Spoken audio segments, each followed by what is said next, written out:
All right, let's try this again. What's going on, everybody? This is your boy Hunter J23, and you're now tuned into the latest hottest show, most episodic show on Instagram Live. That is the Independent Scene, episode 140. I want to take this opportunity right now to thank all of you guys for tuning in every single week, tuning in and watching. I appreciate you guys' love and support. Truly means a lot. We're gonna get my man's Fats in here. You know what I'm saying? We're gonna chop it up with him, and we're gonna get this show on the road. You know what I mean? So with that being said, I just sent the invite. Hope you guys learn a lot, and we're gonna get this show popping. Y'all forgive me if there's a glare on me, but I'm out here in the sun real quick, you know what I'm saying, trying to get this show rolling. You know what I'm saying? I'm liable to pop up anywhere, I'm liable to do it from anywhere. So make sure you guys tune in, make sure you guys got your pens and your paper ready, because we about to lock in. And my guest is in the building, so without any further ado, ladies and gentlemen, my guest at this time, episode 140. He is my man's, my guy. He is JFat. Let's holler.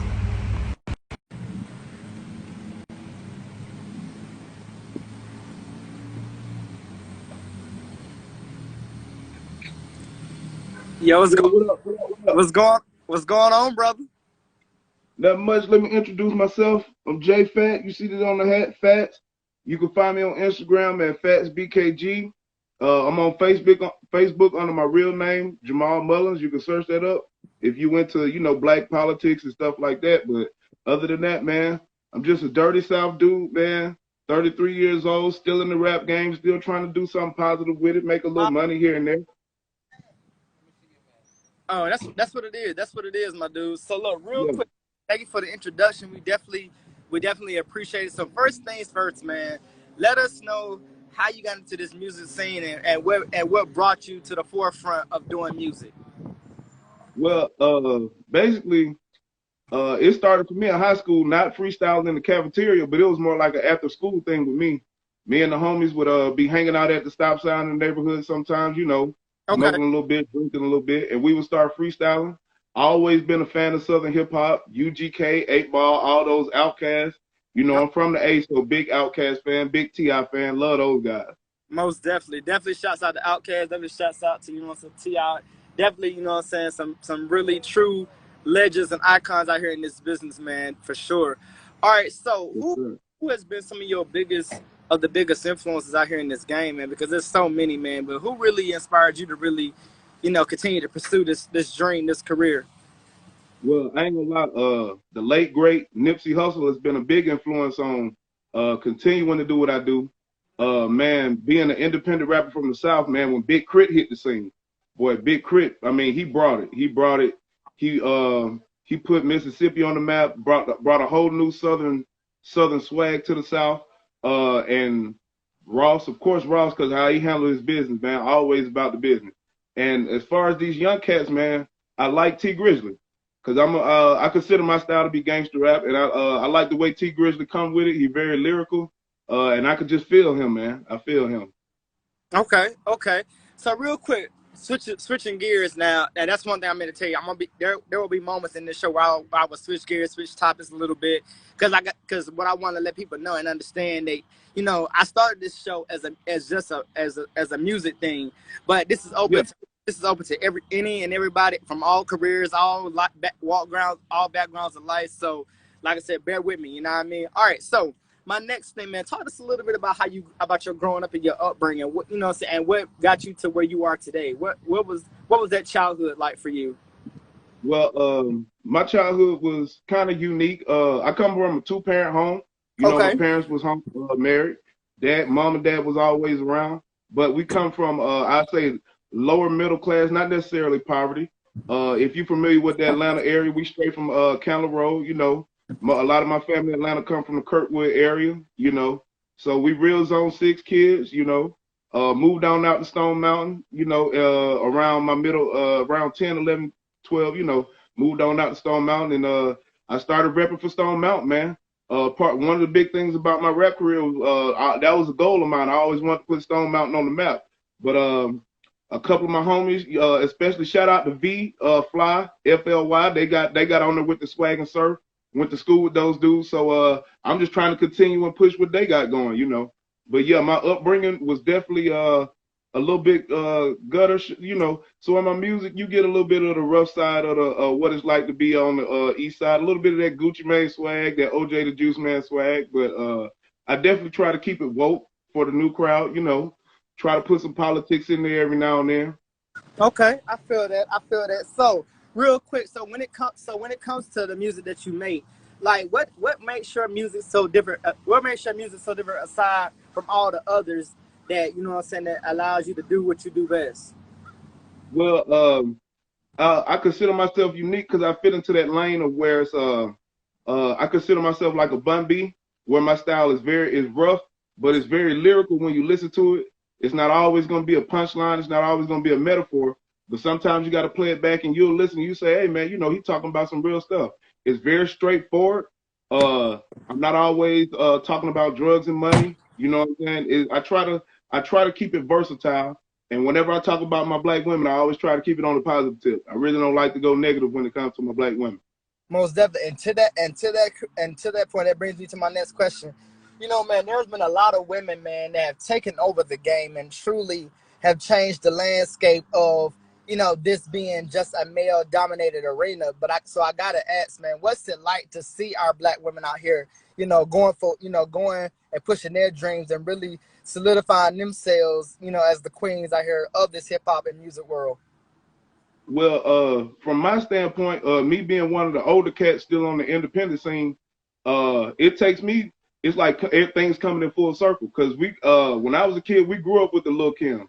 You know, we grew up with the Foxy Browns, the Mia X's, Lady of Rage. So to see, you know, the Megan Thee Stallions and the Carter B's, it's like it's that second wave. Okay, we got these female artists coming along, and they allowed to express themselves.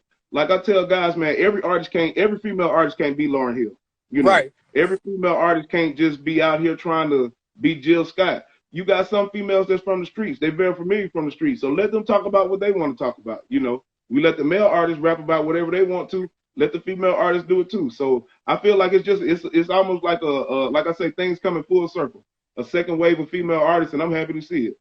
Most definitely, most definitely. I feel that. I feel that. All right, so now switching gears, when it comes to social media, man, social media has really taken a mind of its own, as I always say, and it has truly, it has truly helped a lot of people get to where they are now. But what is your whole take on social media and it being so big and people being able to be, in a sense, scouted by social media? We got such platforms like Instagram, like Facebook, Hmm. Twitter. We got YouTube. We got all these different platforms. But what has social media been like for you, and what's it like being able to connect not only with family but with friends and old colleagues and things of that nature to really get things going in the music realm? Well, especially for artists, I tell our artists like this: social media is kind of like a drug, man. You can use it for profit, you can use it to help put yourself in position, or you could just sit there and abuse it, you know, and don't do nothing good with it. So I always look at the social media thing from a positive standpoint. Like you just said, it helped me reconnect with family. It helped me reconnect with people who I haven't seen since elementary school that they do music. I've been able to connect and support each other through that. And shoot, just look at us. You know, I didn't know you from a hole in the wall, but through the 6 degrees of separation, social media brought us together. So we doing an interview right now. So like I say, it's one of the things where you can look at it and say, oh, well, social media this, social media that. But hey, man, if you take advantage of it and use it, it's a tool, you know. Just like Most a computer, you take advantage of it and use a tool, you can do positive things with it. Most definitely, most definitely. All right, so now once again switching gears, man, as it relates to the dating game, because so much has changed, in this whole dating arena, man. But when it comes to finding that right one and knowing who's really real and who's real and who's fake, how do you cipher out what I'm saying, who really stands with you and who really doesn't? How do you, as an artist and as an individual, how do you cipher that out? Well, as an artist, it's harder as an artist because when you're trying to work with other people, you always want to give people the benefit of the doubt. But a lot of times you have to treat it as an artist the same way I would as an individual, which is my thing is to have tunnel vision. Like, I mean, deep down inside, you know your day ones. You know the ones that's gonna be there regardless. You got to have tunnel vision with everybody else, and it's like you just got to do what you do. And if they gonna be real, they gonna be real. But you can't. I put it like this: you can't worry about or stress yourself trying to make somebody reveal their true self to you. Just give it time. Just keep doing what you're doing. Just keep walking down the path you walking down, and eventually the real gonna expose themselves, and the fake's gonna expose themselves. So as an Right. artist and just as a person, I say just don't stress it too much, man. Most definitely. Most And, just, definitely. All and be right. ready to deal with it when you find out. Be ready to deal with it. Most definitely. I agree 1000%. All right. So another question when as it relates to the whole dating thing and the whole dating game. What would you describe as the perfect date? If you were taking a young lady out on a date, what would be that perfect date? What could she be on? What could she be expecting on that date? Coming from you. Well, if it would be like that, just real deal perfect date. If I planned it out, started off with something athletic early in the day, like maybe go to one of them artificial air things where they make it seem like you're jumping out of a plane, or go to a trampoline park, something like that she might be interested in, just to get the day flowing. Then go from there to maybe somewhere like a strip mall or outlet, or somewhere we could just walk around and talk and chill. And then me being a fat boy, man, we got to end off with a good dinner, steak restaurant. Right, right.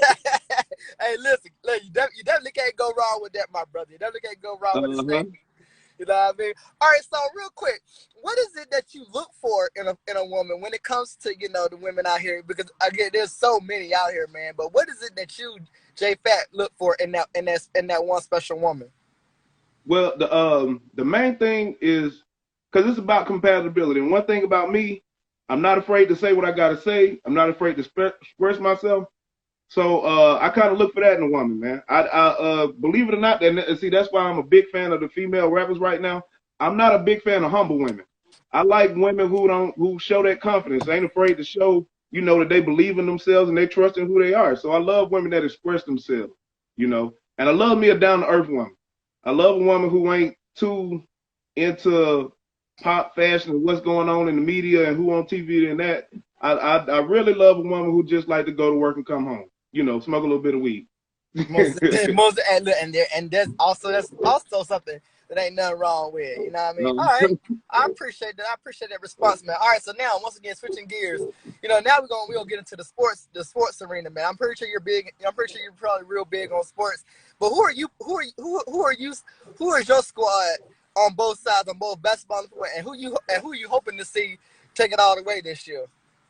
Well, I'm gonna put it to you like this. I'm conflicted in basketball because I'm down with the King, man. King James all day. Wherever Okay, he at, I don't care who we playing for. But I'm from the A, so I'm hoping these Hawks come up soon. okay, I'm hoping my boy. We got Trey Young. I love Ice Trey. Big fan of Ice Trey. Ice Trey the game, man. We down with you, Ice Trey. We just hoping the Hawks get you some help, and I'm ready. I'm ready to see them ball out. But LBJ all day, man. We up 3-1. Time to get this championship. most And definitely. God bless my Falcons, man. That's all I like to say. Most God definitely. bless my Falcons. Already. All right. So let me ask you this. So, everything now, with this whole pandemic, everything has gone so virtual, man. And we got the virtual boards and people popping all across the screen on virtual boards and stuff like that. But what is your whole take on this whole new atmosphere of people doing everything so virtually now and doing it, considering the fact that we can't be out and both like that. What has that been like for you seeing all this virtual reality kick in? Well, once again, the first thing you see is the difference in the wealth, the haves and the have not. From the school districts to in-home stuff to jobs. Certain people are equipped to deal with it. Certain people really ain't equipped to deal with it, and it's you seeing it clear as day. Uh, just a little information about me. I work full time too. I'm a custodian at elementary school, DeKalb County Schools. I work on the south side of the county where we struggling real hard, man. We get complaints and issues every day with whether it be with the equipment or just the parents not having access to stuff. So it's definitely exposed that how hard some people are struggling, inside the household. And um other than that, I just feel like we as a society, we just gotta cope, man. We just gotta deal with it for right now. Don't give up, don't get stressed out. Just like time is gonna pass, and after that, man, we can figure out as a nation what we do to make sure it never happens again.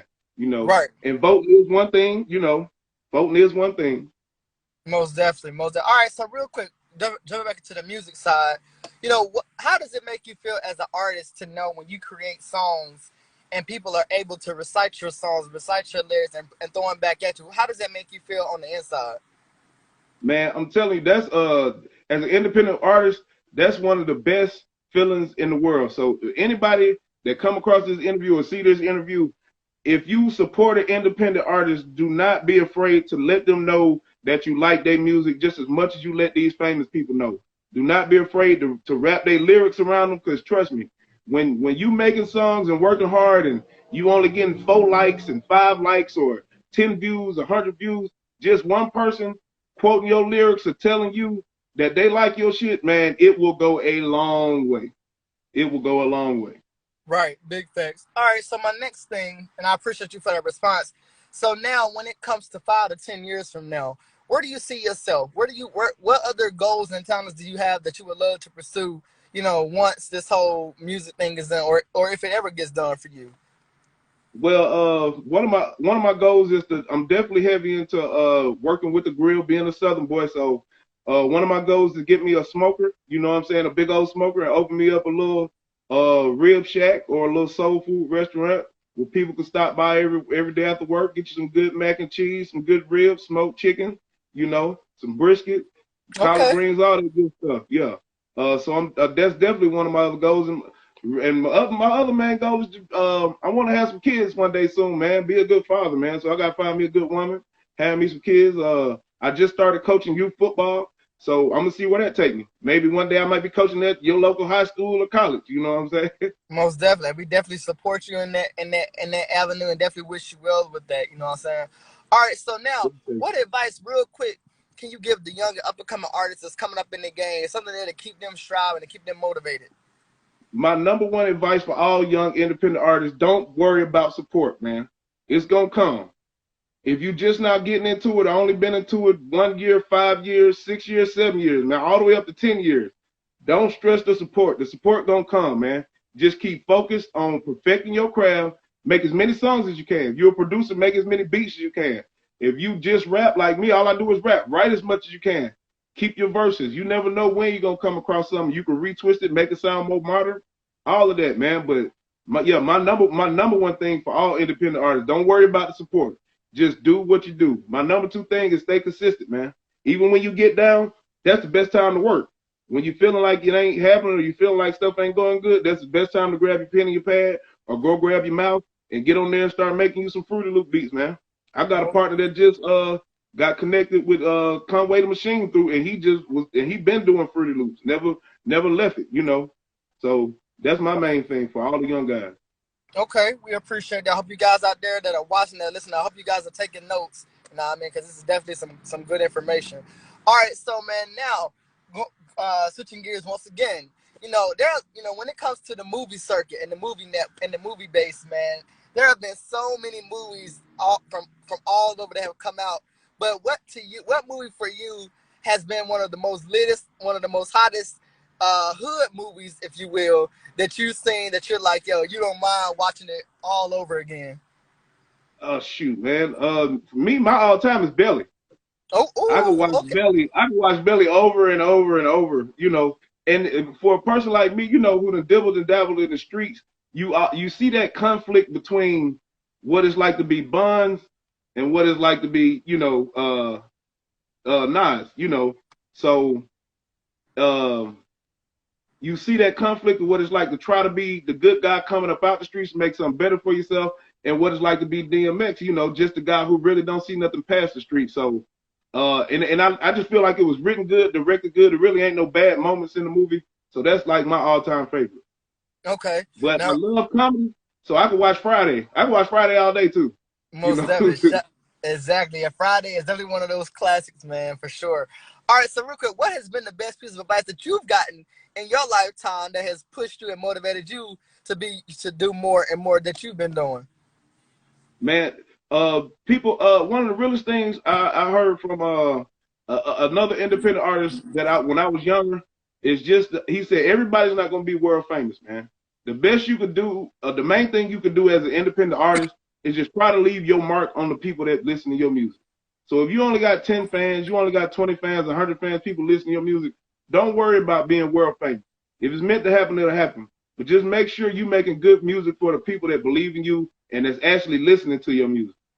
So don't worry about all the fame and the money. just make music for the love of the music, man. If it's gonna happen, it's gonna happen. If not, trust me, the people who fuck with you, I always remember, man. Most definitely. All right, got you. All right. So my next thing, man, when it comes to, I'm gonna need that. When it comes to the face mirrors. When it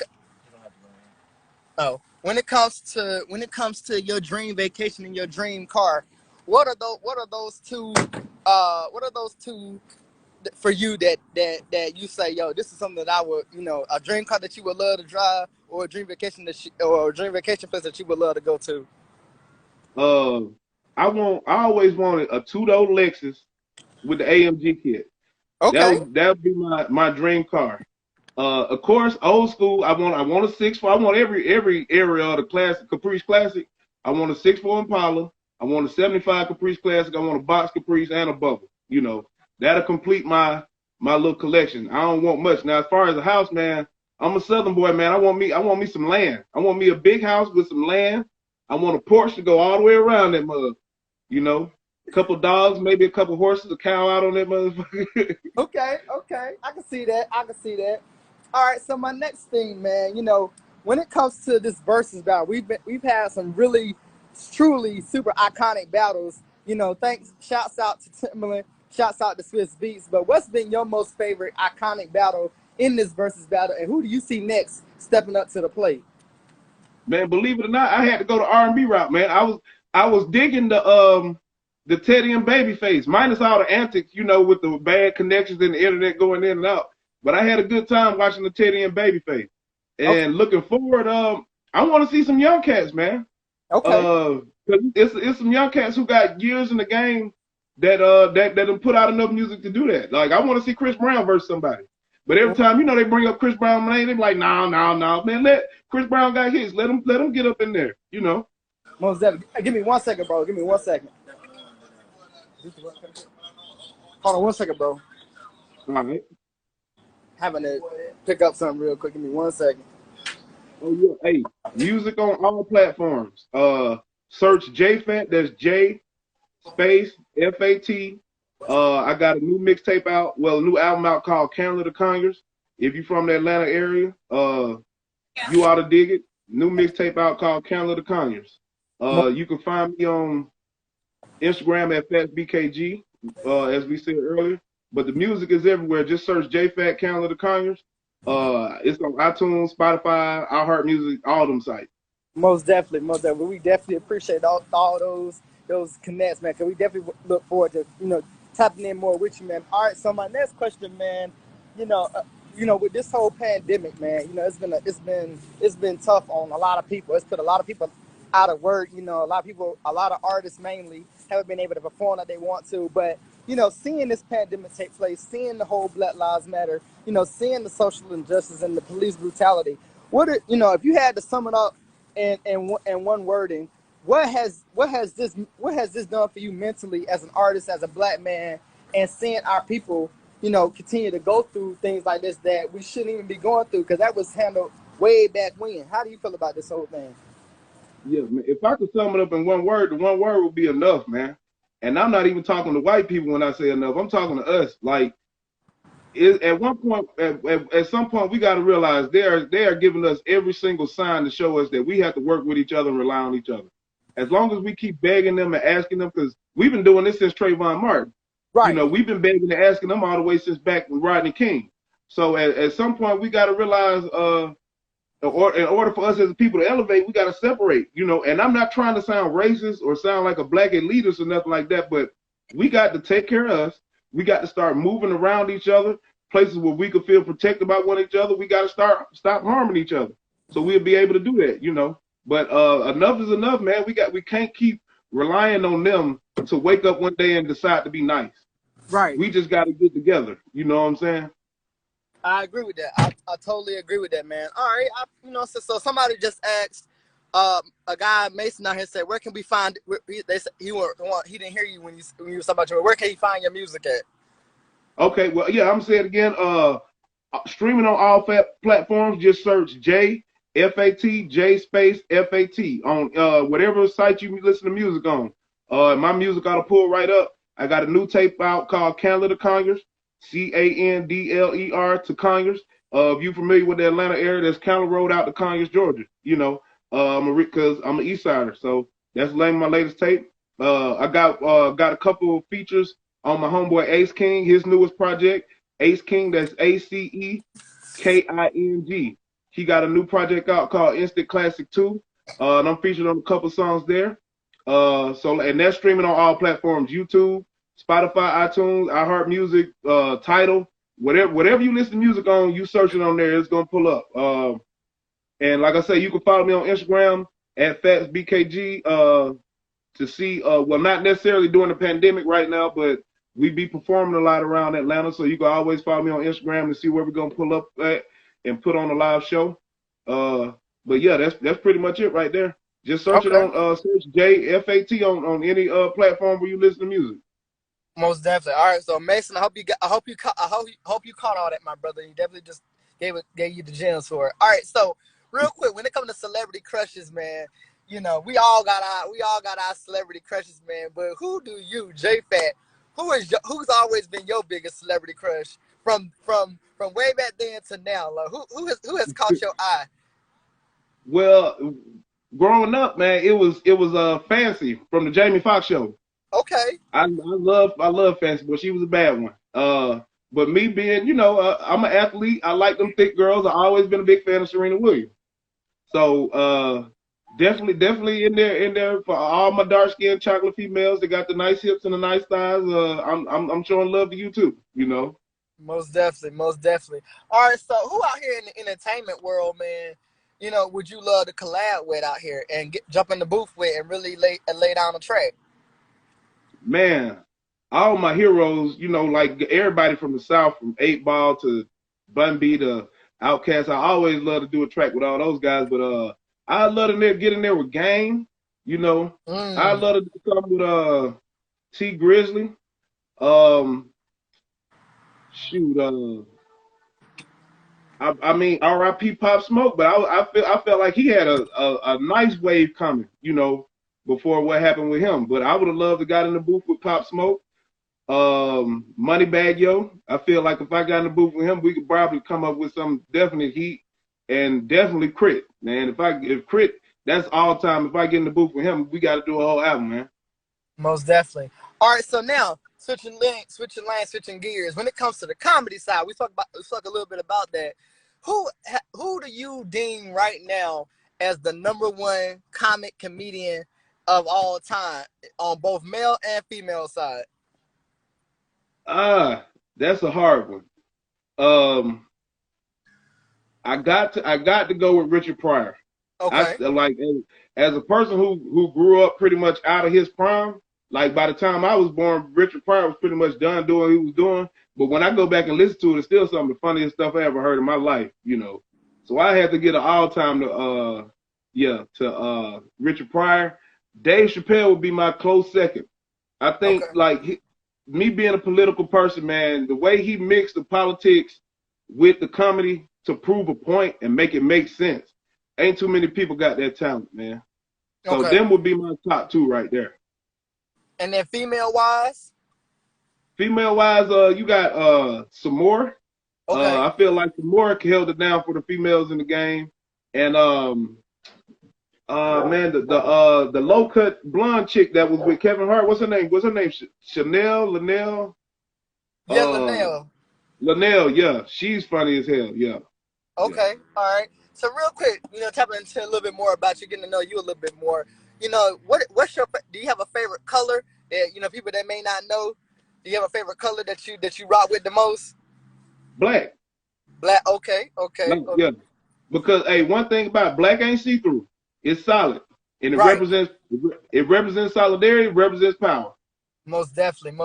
And then speaking to that word which you just used, there's a TV show entitled Power. Have you been following that series at all? I haven't got on the spinoffs yet, man.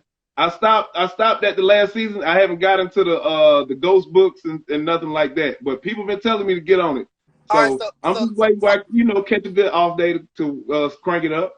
Well, all right. So what's your whole take on the whole Ghost series, man? Because there's been a lot of dope series, a lot of dope series that's come out. But what season has done it for you that kind of, you know, caught your attention and brought you into the franchise? Well, when it first came out, it was season 3 for me with Power. When season 3 hit, that's when I was like, okay, this show, I got to keep up with this. You know, at first I was kind of in and out, but then when season 3 hit, I was on it from then to on out. And I feel like the Ghost series and the Kanan books and all that, that's real creative. Because, you know, most shows try to go just 8, 9, 10 seasons without really changing nothing. I felt like they was being creative and figured out a way to spin it off, take the characters and give them, and you know, create a new storyline so people, it will feel fresh and people wouldn't get bored of the show. Most definitely. All right, so now, again, switching gears. When you was a kid, did you have a favorite cartoon, favorite animation, or character, you know, colorful character that you enjoyed watching or grew up watching when you was a kid? Bobby's World and Okay. Bugs Bunny. I love like all the Looney Tunes like Bugs Bunny, Daffy Duck. I loved all of them, but Bobby's World was different. It was a wild little show. Okay. And Okay. Animaniacs, because I was silly. I was silly as hell. So I love the Animaniacs. Most definitely. Most definitely. All right. So now, real quick, when it comes to you know what I'm saying, the, you know, the era of music, you know, we've had so many different eras from the 60s to the 70s to the 80s, the 90s, the 2000s. But if you had to sum it up, which era what era of generation of music has been truly the best in your time, from coming from your perspective? Well, from my perspective, I always tell people the late '90s, early 2000s, just because it was not the music game wasn't centralized on anybody. So like when you know when hip hop really first got popular, it was centralized out of New York. Then, you know, when the gangster rap era came in, California was running everything, and then it kind of came to the South. But by the time you got to that late '90s, early 2000s, it seemed like it was such a beautiful mix. You would get songs like Round Here, where you have T.I. and Trick Daddy doing a song with Memphis Bleak. You had Jay-Z was still so popular, but at the same time, UGK was still popular. Swisher House was just coming along. Outkast was still doing their thing. You had Ice Cube and the West Coast Connection out there. So I just feel like that era, it was so meshed because me being from the South, I love how Atlanta blew up and how the South really been running things the last few years. But the music became so centralized out of the South that you don't get no mix. So I feel like in the early 2000s, in the late 90s, you had such a good mix from up north to down south and out west that you could listen to anything at any point in time, and it would sound different, but it would be in style. Okay. Cool beans. Cool beans. All right. So now my next question: when it comes to your career as a whole, do you feel like your career has been everything that you wanted it to be, or do you still feel like you got more to go? I still feel like I got more to go. I wouldn't say it's been everything I wanted to be, but it has been everything that I put into it. So with that being said, sometimes you gotta know how to criticize yourself. One thing I always tell myself, and being around other people who work hard, I don't always put my full effort into my music. So that's somewhere where I always try to step my game up. Like Okay. sometimes I always get too worried about what's going on with life, what bills got to be paid. You know, am I looking out for the right people in my life? Am I taking care of this, that, and the other? But so you have to be as an artist, you have to be real with yourself and say, if this is what I'm investing to it, if this is how much time I'm putting into it, then this is what I'm gonna get out of it. But I keep people around me who put more time and effort into it, so they keep me motivated to keep going harder. Okay. All right. So now my next question: when it comes, if you could take any song from any genre, from any artist all over the world, and create it and make it your own, what song would that be and why? Any song from any era, Mm-hmm. I mean, for me, it would be "Say Hello" by Jay-Z, Okay. off the American Gangster album. I just feel like you got a dude from the South who did the beat. And Jay-Z being one of the best to ever do it, man, he killed it lyrically and the way he wrote the beat. I just feel like that beat is beautiful. So it would have to be that song. Okay. Okay. Well, definitely. Shouts out to Jay-Z. Definitely one of the greatest MCs out here in this world today, man. Definitely shouts out to Jay-Z. You know what I'm saying? Whole Rock Nation. All right. So And my last and final question, man, when it comes, because we've had so many, artists out here, just, with everything that's going on, we've had so many artists, out here that's beefing with each other. But what do you feel like? How do you feel like that can be changed to where artists can get along and be able to coexist and be able to, still chase the same dream, chase the same goal? Well, we have to get rid of this narrative or this idea that you have to be a gangster to be in the rap game. So the problem with this whole being a gangster or a trap rapper, your ego gonna always precede you. So instead of humbling yourself and be able to work with somebody, you always coming in, well, I'm me. And then that person looking at themselves like, well, I'm me, so I can't work with him unless he gonna bow down to me and da. So then you have this fake gangster or this fake beef that forms up when really it ain't even about nothing tough, man. A lot of time, us as black people in this industry, we just gotta learn how to put our egos to the side, man, and just work with each other. You know. Most definitely, most definitely. Well, brother, this has truly, truly been amazing, man. I've truly have enjoyed getting to know a little bit about you, learning more about you, and your I background, appreciate your that, man. history. What I'm saying, your upcoming. And I gotta end it off with this, man. What I'm saying, if there is one thing that you could say about yourself that will solidify yourself out here in this industry, what would that word be?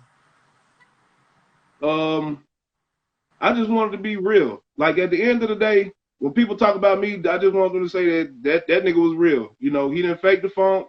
He didn't try to be nobody he wasn't. He didn't try to impress nobody by doing nothing fake, man. He just was himself. And if you deal with it, you deal with it. If you don't like it, hey, it is what it is, you know. Most definitely. Well, brother, we definitely appreciate you, my brother, for being a part of Independence Scene episode 140. It was truly amazing, truly, truly awesome. I definitely wish you well in everything that you got going on. Continue to strive, continue to, say, apply that pressure, man. And one more time, real quick, for the people that are coming in, let them know one more time where they can follow you at, where they can tap in with you at. And I'm gonna let you close it out, my guy. No problem, man. You can follow me on Instagram at FatsBKG, FATZ or you can follow me on Facebook under my real name, Jamal Mullins, JamalMullins. But just be prepared for the political stuff if you're gonna do that. But like I said, if you're looking for anything going on with the music or where we're gonna be performing or just keeping up on how we getting down, man, follow me on Instagram at FatsBKG, FATZBKG. You can find all my music under JFAT, J space FAT. Just search that up on your favorite music app. Wherever you listen to music on, just search JFAT and it'll pull up. Most That's definitely. it. Most definitely. Well, you guys, I want to take this opportunity right now to thank you guys for tuning in. Thank you guys for watching this episode 140 of Independent Scene with your shooting Honcho J and the one and only JFat. Brother, we salute you. We thank you for coming through, plugging in with us. Definitely look forward to bringing you back, you know what I'm saying, for another encore presentation. But until that time, you guys, you already know how I close the show out. Stay safe, stay blessed, peace and blessings to all of y'all.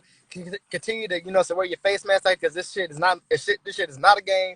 You know what I mean? But I appreciate y'all. I thank y'all, and I will see you guys tomorrow, episode 141 of the Independent Scene with yours truly, Honcho J23. See you next time. Let's get it. Peace. Peace.